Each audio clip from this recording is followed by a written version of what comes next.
Something different about when that microphone turns on. It's a different feeling. Yeah.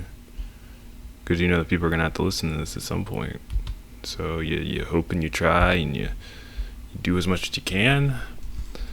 And you make something work. Welcome back to the BenAF podcast. I'm your host, BenAF.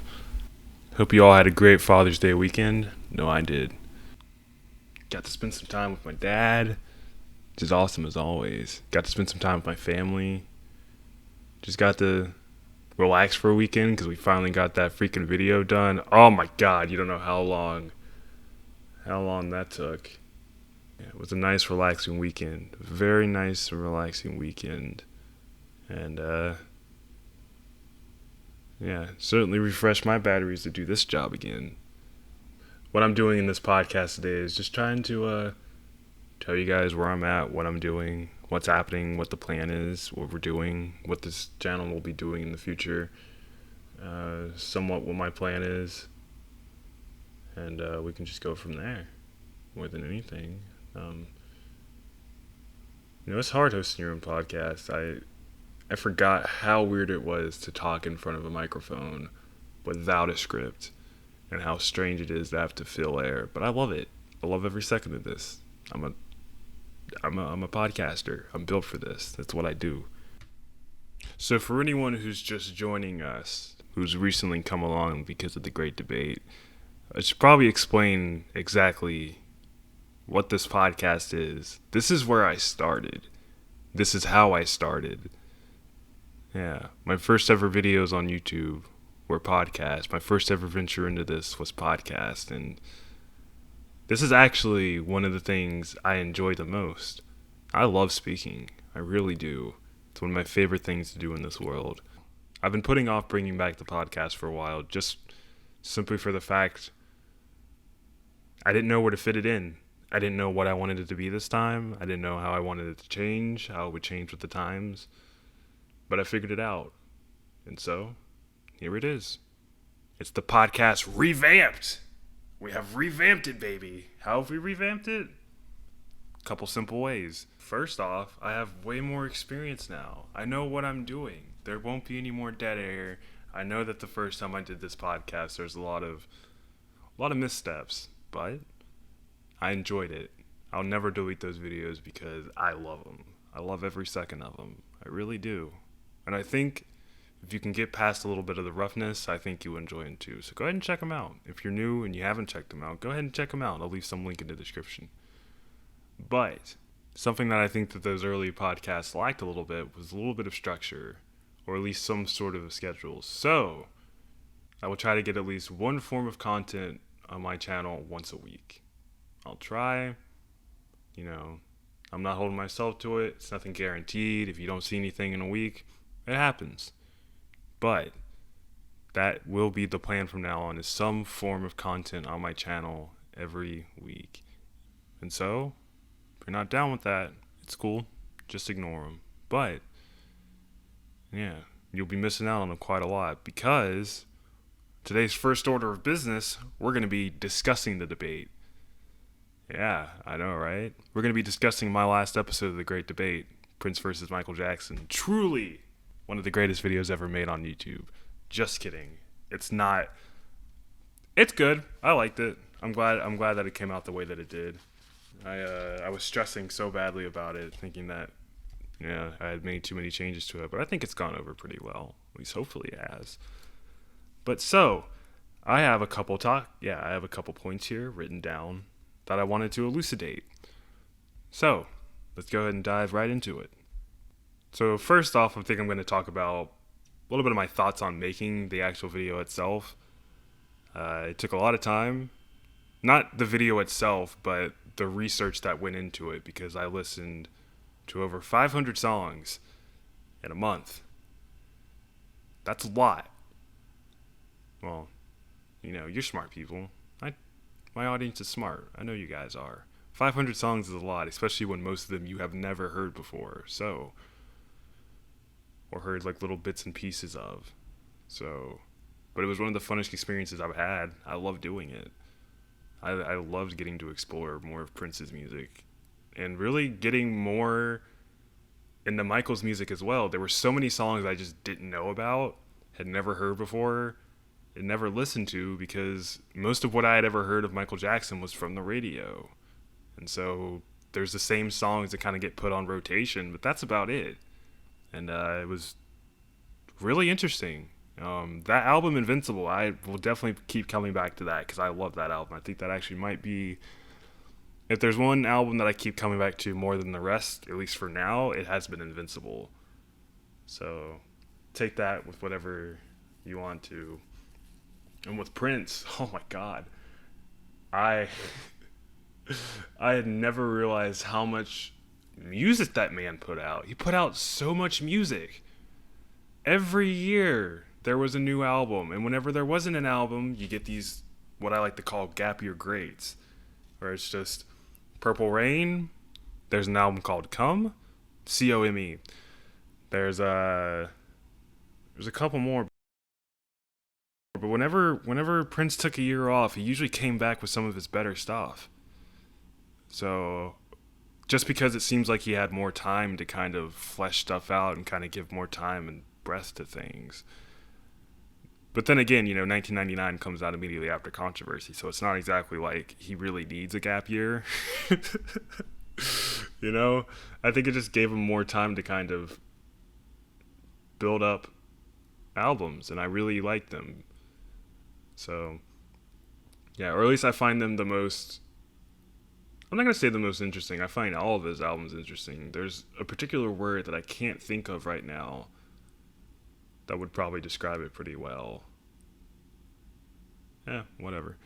I just think they're some of the most polished work that he ever did, just because it seems like he spent a little more time on them. And I like his rawness. I like everything.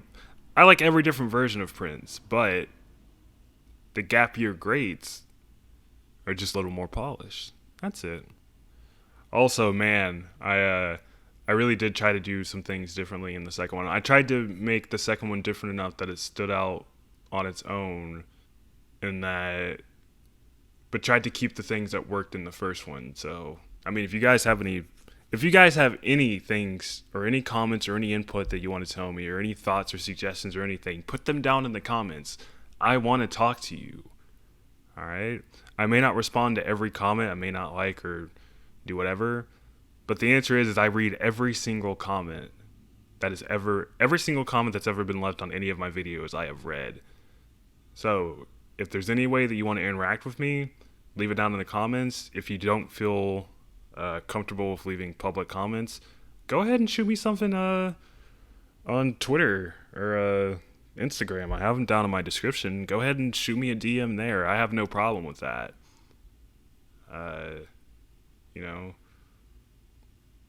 Like, just don't ever think that you can't tell me something. I'm a very accessible person.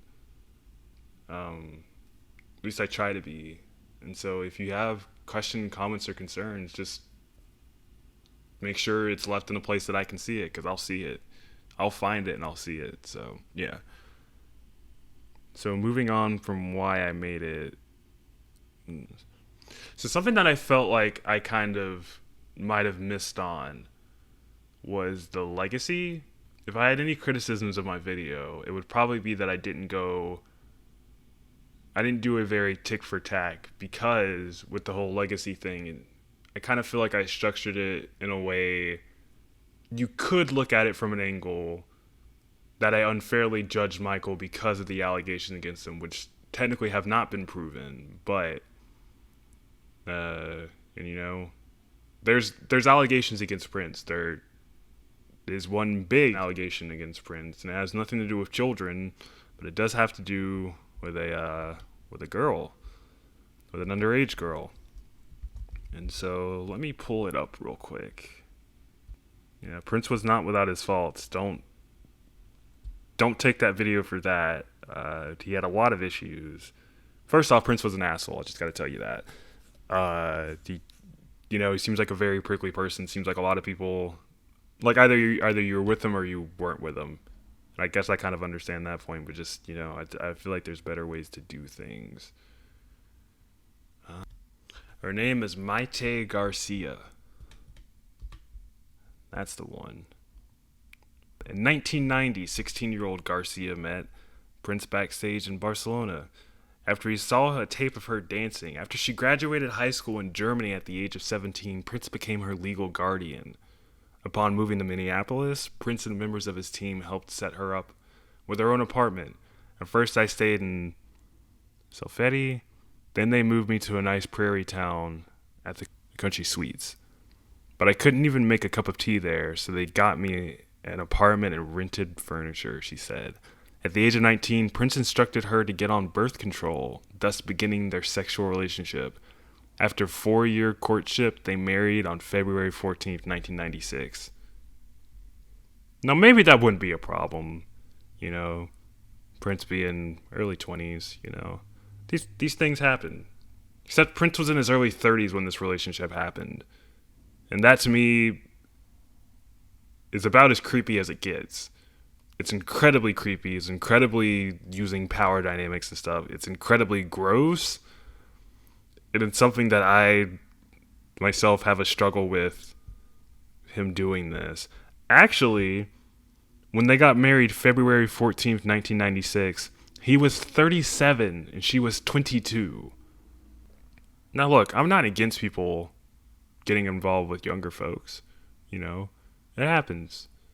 But what the fuck does a 37-year-old have in common with a 22-year-old? Not a lot. And the answer is generally when older people, kind of date someone really young like that. I mean, she's 4 years away from she was 4 years removed from being a legal adult, from becoming a legal adult. And he met her when she was 16. So that's 6 years of, let's not lie, let's call it what it is. It's grooming. It's not a courtship. You can't really court a 16-year-old.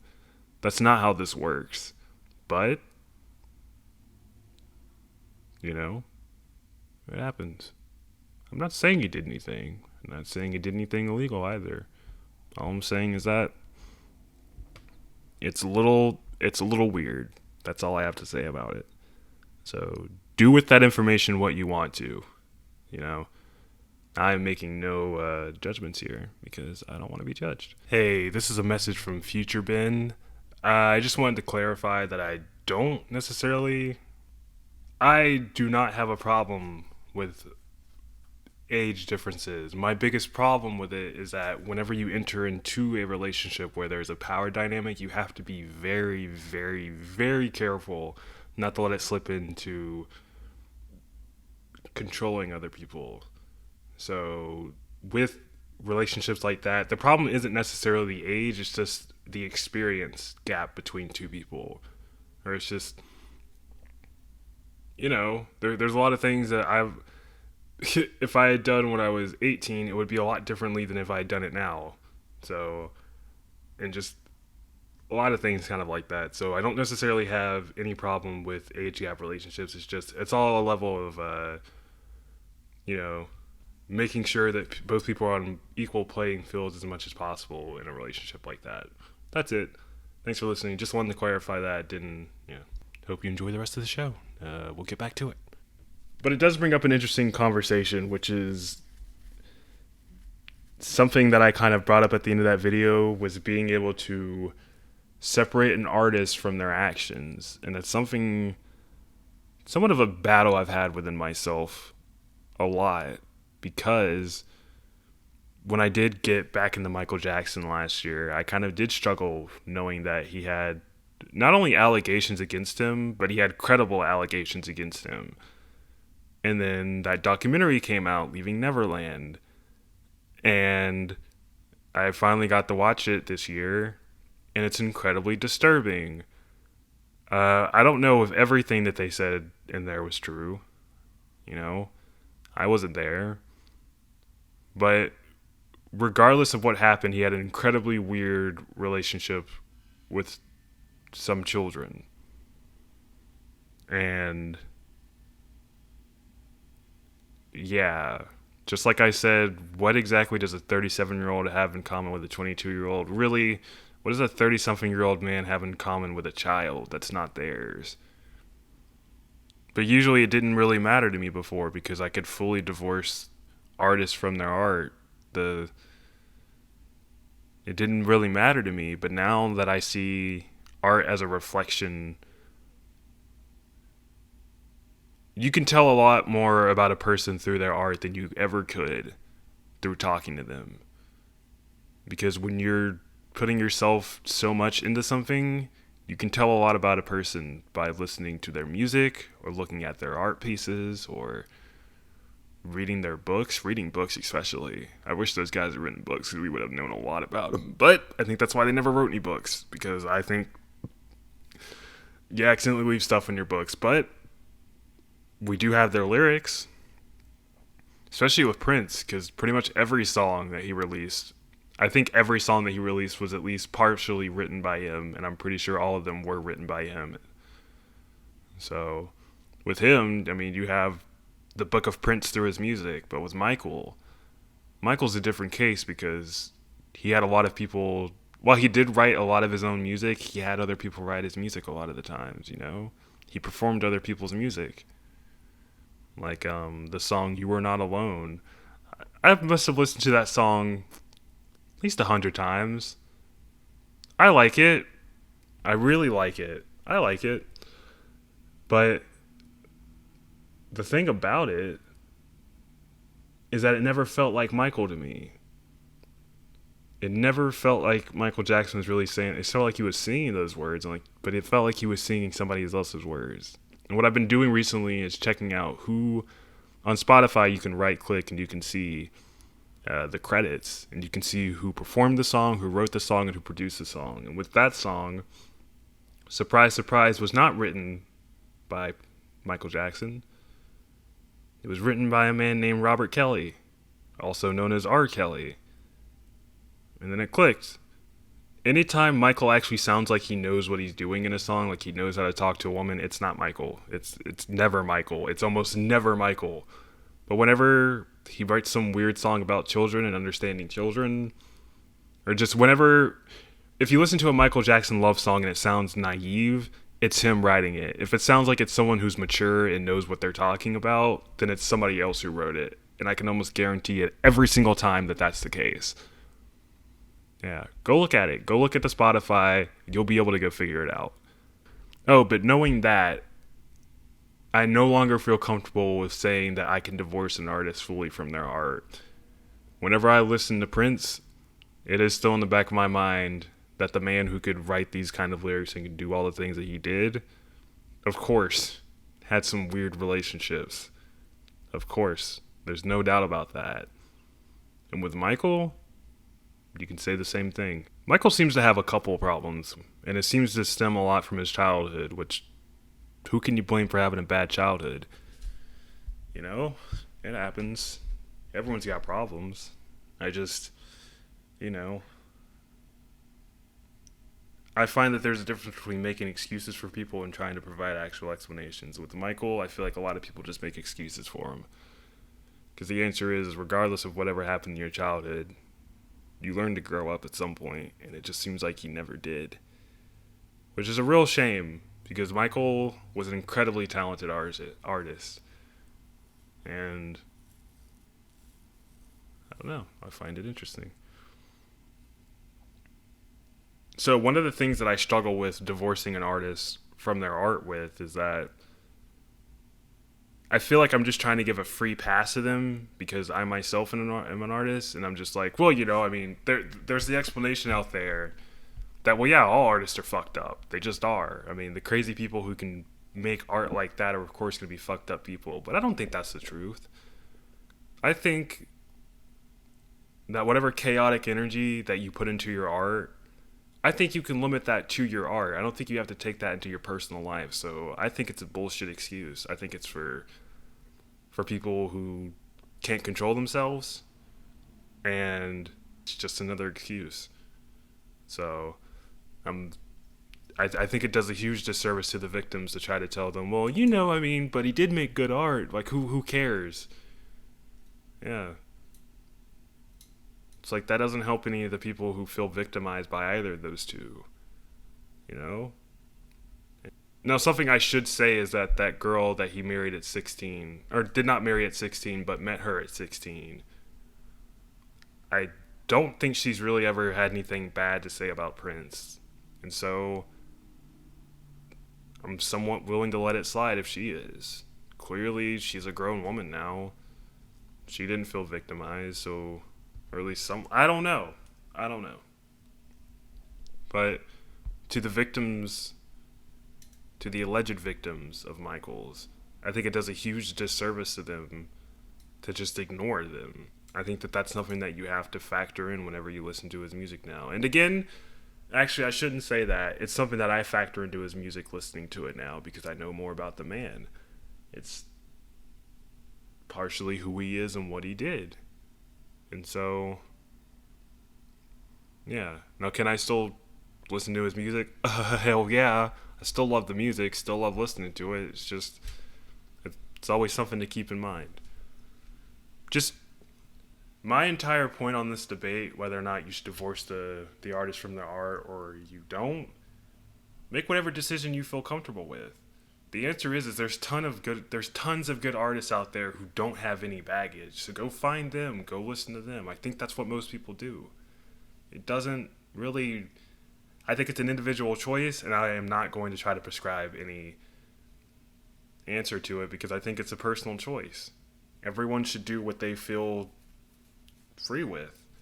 And so make the choice that's best for you is all I can say.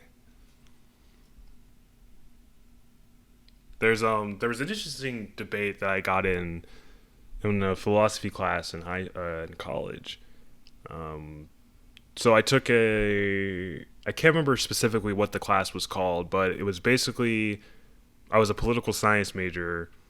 So it was philosophy in relation to how governments were built and structured. So a lot of what we talked about was your Adam Smiths and your Locke's and all these different guys. We actually started out with some of the first philosophers ever, and then we kept moving on and basically just seeing how their philosophies influence governments. And so I cannot remember which philosopher it was, but there was one philosopher who was very much the whole, he did not practice what he preached, and there was a girl in that class who had a big issue with it, and it seemed like everyone else in the class kind of ganged up on her. And I remember it being a big deal because I felt like I was one of the people that, I didn't say anything to her, but I kind of felt like I contributed to that. And I think that she raises a good point, is that I think there's a lot of philosophers out there, and I think there's a lot of people who will try to tell you how to live your life but don't actually practice what they preach. And the answer is if you can't practice what you preach, then it's not actually realistic. If you can't live by the code that you want for other people, stop talking about it. So, that's just my point on that, and I'll end it there. So, now that we're out, that will be the end of that segment. Yeah, that's the end of that. Thank you for tuning in to Discussing the Debate. Now, back to the rest of the podcast. Something else that I've wanted to kind of talk about was my future plans for the podcast, the Great Debate, and my channel in general. So the plan for my channel is to continue doing the Great Debate. Of course, I love doing the Great Debate. My plans for the podcast are that they're part of the in-between stuff. So because I put a lot of effort into the Great Debates and that they do take a decent amount of work to put into, they're more long-term projects than the podcast is. So I'm going to be using the podcast for anything that I felt like I couldn't really cover in a video, or like it branches off too much and there's too much to discuss in it. I'm going to use it for that. And I'm also going to be using it to just talk about things that I don't really feel like doing a scripted video about. I don't want to do everything scripted. I love just talking. It's very fun. So yeah, those are my future plans for the podcast. The Great Debate. I have plans. I have plans for the Great Debate. I think the next video might surprise a couple people. And I'll leave it at that.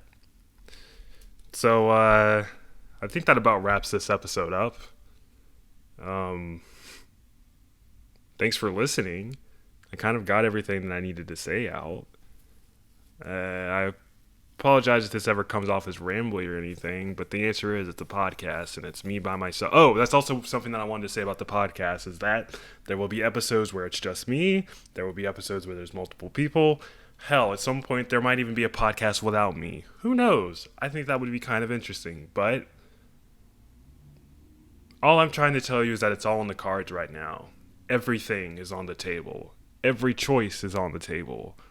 Because the only thing that matters on this channel, the only thing that's ever mattered on this channel, is that every bit of content is BenAF.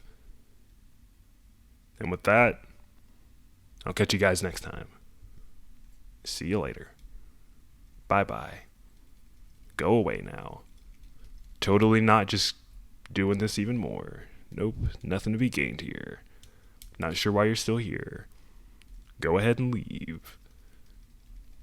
All right, if you're just gonna stay here, you know what? I'll leave. See ya.